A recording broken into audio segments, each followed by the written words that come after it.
I was first introduced to the literary genre of dystopia when I was in the 6th grade. My English teacher had assigned a book report, and as a class bookworm, I felt obligated to choose some big title that no one else could read. So I went to the middle school library and I had a really hard time picking a book I was interested in. It wasn't until the librarian showed me a small white hardcover book with a figure with some type of antique scuba gear on top that I finally found the book that piqued my interest and that even met my rigorous academic standards at the 6th grade. As you might recognize from the title, it was Aldous Huxley's Brave New World. My 12-year-old self was marveled at some new genre of literature that didn't involve the Greek gods or kid wizards that epitomized the young teen bookshelves. Instead, the dystopian novel imagines a catastrophized future based on our current fears: technological domination, autocracy, loss of freedom, and yes, even a global pandemic. To this day, I haven't been able to return the book to the library and currently owe 1,825 pesos in overdue book fines. But unlike most of the books I had checked out from the library, this book wasn't late because I had lost it. I simply hadn't been able to return it. And every year since, I see the book and begin to realize how the world I saw in my books and the world I was living outside weren't as distant as they used to seem. The more I dive into dystopian novels, the more I begin to see the similarities between our world and theirs, up until the point in which I began to fear becoming the characters in my favorite dystopian novels. Now, let's see an example. George Orwell's Animal Farm analogizes society to the functioning of a newly independent farm run solely by animals, searching to eliminate the injustice they lived under when humans ruled their farm. However, they end up descending to dictatorship and a system much worse than the one they had before. Napoleon the pig is the farm's dictator and leader, and he leads with the motto, all animals are equal, but some are more equal than others. American President Donald Trump holds these truths self-evident, that all men are created equal, but still, they're different, and they're not like us. The more I begin to see the world around us, the more I begin to realize we've created the horrible reality we thought only existed in books. So welcome to the death of dystopia, where the Orwellian image of catastrophe is the modern staple of our lifestyle. Dystopia is dead because we're living it. So why do I say dystopia is dead? Well, there are 5 main tenets of dystopian literature: uniformity, conformity, dehumanization, loss of independent thought, and surveillance. So let's see how they're represented in the real world. It's now 8 a.m. and our alarm clock startles us awake. We start the day by taking our phone and clicking the stop button and beginning to browse through what we missed out on yesterday: WhatsApp messages, Instagram, Twitter, Snapchat, and even TikTok. But what we sometimes forget is that every single click, every single send button, every single image is not private. These are all used and stored by our government. And government and corporations have massive archives filled with our daily lives, our whereabouts, our family, our friends, and what we're doing every single day.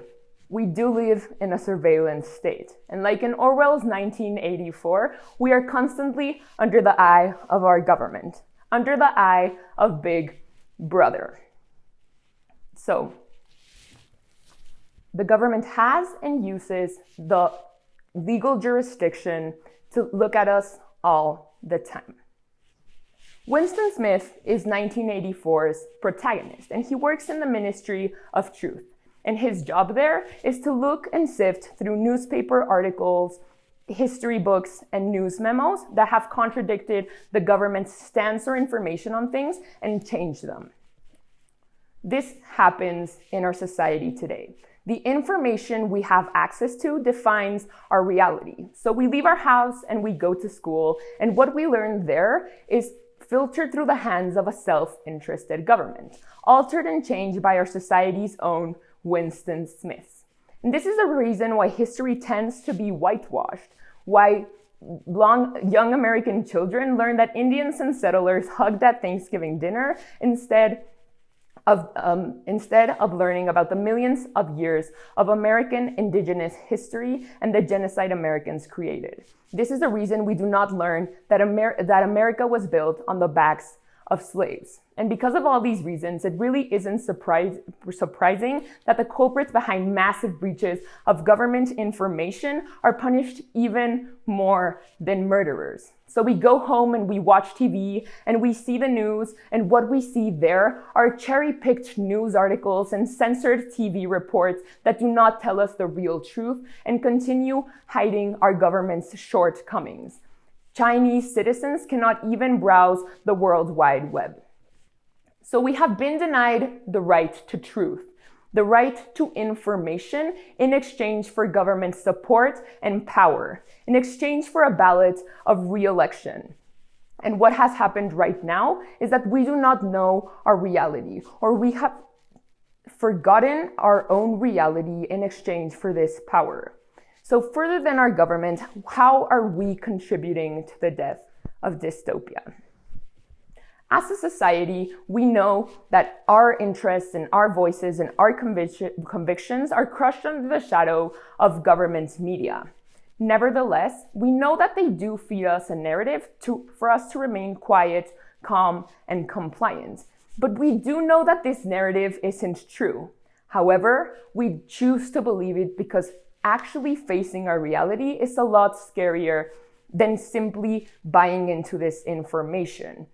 The reality that we're living in is so much scarier, and we do not want to know what lies behind the curtain. So let's see a few examples on how this plays out in our society. Well, Margaret Atwood's The Handmaid's Tale narrates the story of women who are forced to rent out or give up their wombs in exchange or to richer couples, right? Laura was a 30-year-old woman who was forced to rent out her womb by her husband against her will for a few extra bucks. Margaret Atwood calls her book speculative fiction because even though it isn't based on reality, it comes so close that it cannot be called fiction as such. I live in Mexico City, and in my city, I have to use both hands to count the amount of femicides that occur in a day.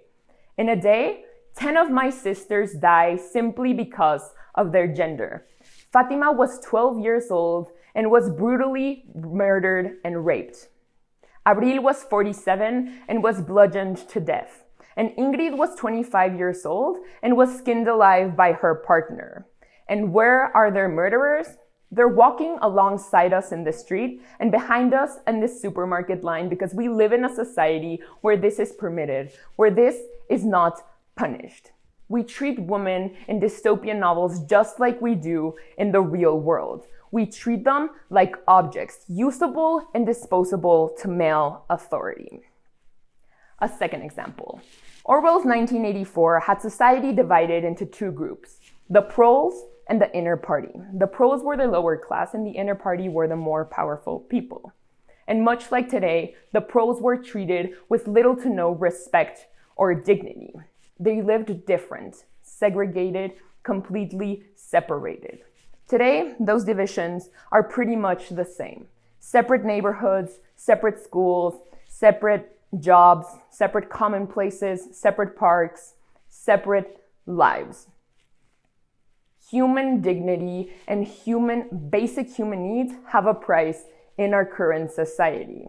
What happens right now is that we have to pay to have shelter, we have to pay to have food, and we have to pay to have sustenance to raise our own children. Human dignity, it comes at a price today because living a humane life has the need to pay.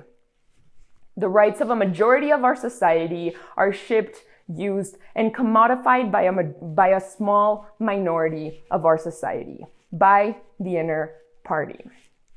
So what does all of this do? Well, what happens is that our society is now divided. Our society cannot stand up against our aggressors because we do not have the possibility to become unified, because we continuously attack each other. and the greatest power of the aggressor is to make us believe that we are not able to come together, that standing up is pointless because we will not be able to achieve anything. But more than all that, what scares me the most is us, is myself, because we have idealized compliance, because being normal, unproblematic, or simply just being part of the majority is what we're all striving for. Becoming followers instead of leaders and watching our own books burn. What is happening right now is that we have forgotten that the greatest moments in history were achieved by believing that normal was not enough, by coming together and working to change the normal that we all know isn't enough for our society. What has happened right now is that we have all become divided. And because of that, we're not able to stand up. So how can we change this? How can we not become the characters of our dystopian novels who are scared and who feel that they didn't fight hard enough for a future that they cannot change?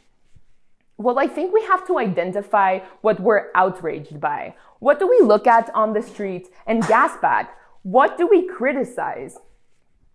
I think that in a world where they tell us to remain normal, to remain compliant, being different is a rebellion. Being yourself is a rebellion.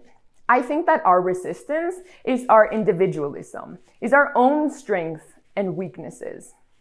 We wrote dystopian novels to confront the reality and the fears we had of a future to come. Today, we continue doing that through expression, through our art, through our reading, through our writing, through our poetry. We have to continue doing that because only through confrontation can we operate in a reality in which we are constantly conditioned and controlled.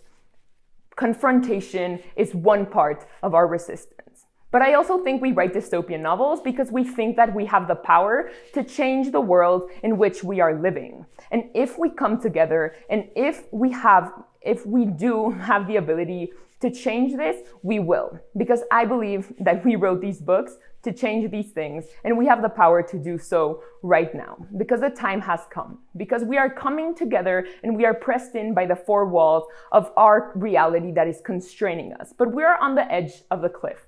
And it's important that we all come together and take the jump. So what are a few small things that we can all do to resist? Well, I think we need to begin by questioning the reality, questioning everything around us and acting on our questions and our own opinions. So answer your racist uncle at the dinner table. Raise your hand in class. Take notes, study, boycott, and protest. Wear short skirts and smile at strangers on the street because we have the power to face and change our own dystopia. Because small actions have huge ripples, and because every single action we take, we are holding the barrel of a gun. So let's stop pointing guns at each other and point them at the problems in our society. Let's point them at climate change. Let's point them at femicide. Let's point them at poverty. Let's point them at government. Let's point them at autocracy. And let's point them at abuse. Because every single action we take is a gunshot to our own glass ceiling. Undo your preconceptions, undo your divisions, and please press Command Z. Resist the norm, break the normal, become part of the change, and grab a pen to write the next page of a dystopian novel that's not so terrible this time.